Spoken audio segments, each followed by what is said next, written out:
We all want to be nice people, we all want to be helpful, and we of course want to be liked. But it's very easy to blur the boundaries between being a pushover and being nice. And if you're here watching this video, chances are that you feel like you're being taken advantage of and you feel like people are pushing you around a little bit, and you probably want to change that. There's a number of things that contribute towards us being a bit of a pushover. It could stem down from codependency, people pleasing, various childhood traumas. But I want to give you guys some tips to be conscious and aware when people are taking advantage of you and you feel like a pushover, and things to avoid. So if you haven't been to my page, welcome. I'm Hamasa. I look at personal development as well as mental and emotional well-being and just day-to-day issues. Please do subscribe so that you're up to date with all my weekly videos.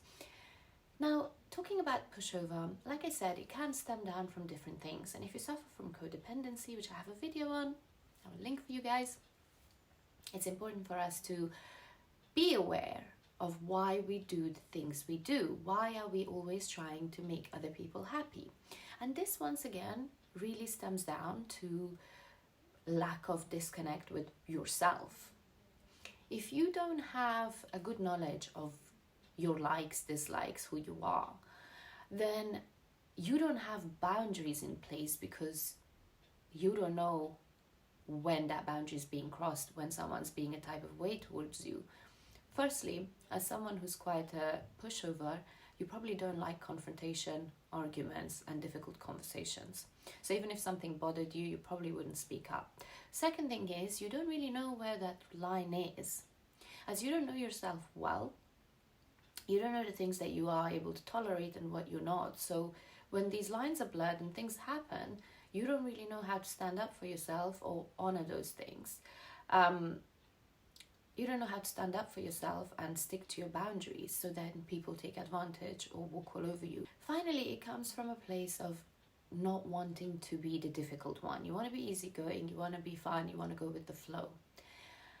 And that's all well and good if it's just a careless kind of attitude that I could be cool with this, I can do that. But if it comes from a place of whatever you guys want, whatever makes you happy, and you're still participating in doing things and saying yes to things that are not truly resonating with you, you're not really enjoying, you don't really want to do, but you're doing it to keep the peace, then that's when it's in the territory of being a pushover and people pleasing.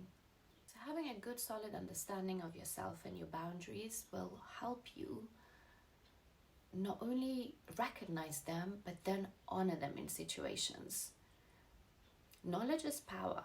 So if in any topic you feel like you know a lot about, you confidently speak on it. For example, if you're really into F1 and someone's having conversation, then most likely you will say something because you have knowledge on the topic, or football, or current affairs, history, geography, whatever your thing is, and you have a lot of knowledge on it.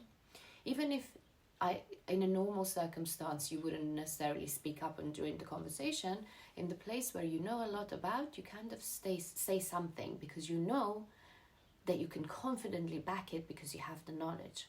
The same theory applies to yourself. The more you know yourself and your likes, dislikes, who you really are, your boundaries, things you can stand for, things you won't stand for, the more confidently you can speak up for yourself. So practice and honoring those boundaries, not just saying them or thinking them, but then when push comes to shove, you kind of just, pushed all over and you're going along with it again. So you can confidently speak up for yourself when you know yourself well. And that takes a bit of practice, a lot of self-reflection, a lot of self-awareness. If you would like me to do a video more on that and a deeper way of personal development and self-awareness, then please do let me know in the comments below. But yeah, once you know yourself, you can then confidently speak up for yourself. My second advice would be to you guys to just, whenever you're asked something and you're not sure, give yourself a moment before answering. When you take a moment to answer, it gives you time to think about what you want to do. When you're a bit of a pushover, you tend to just agree to things and say yes because you feel obliged to keep everybody happy. So giving yourself a moment means that you're not saying yes straight away, so you're not tying yourself down and committing to things that you don't really want to do, but you are also not saying no. Because if you find it difficult to say no, then when you're put in a situation like that, it's incredibly difficult to actually utter those words and say no, because you're too scared of the reaction you're going to get. So when you say, let me check my diary and I can get back to you, I'm not sure, I think I have something on, but I'll double check and confirm with you. That gives you time. It makes you realize whether you actually want to do this thing or you don't, and then you can say no in your own time. And if you're scared to say that face to face, then you can do it on text and phone. But giving yourself that moment and not being extra reactive at all situations just gives you time to pull yourself together and give the answer that you truly want to give, rather than the instant reaction that you have. And most times, people who respect you and love you and are your friends, when you say no, or you can't, or you're busy, they respect and understand that. There's nothing wrong with that. You don't owe people anything. You don't need to save anyone. That's not how this works. It's not your job. You need to fulfill yourself first so that you can fulfill other people. You can't fulfill other people from an empty. When you're running dry and you're just keeping everybody else happy and putting everybody else wants and needs above your own. So, but the people that do push back, and people who do take your no very offensively, then it's the people that were around just because you could do things for them. And the friendship or the relationship was never genuine, and they were just using you and for just being the yes man or the yes woman. So those are the people that will get very offended with someone who has boundaries. Like, how dare you? Why are you doing this?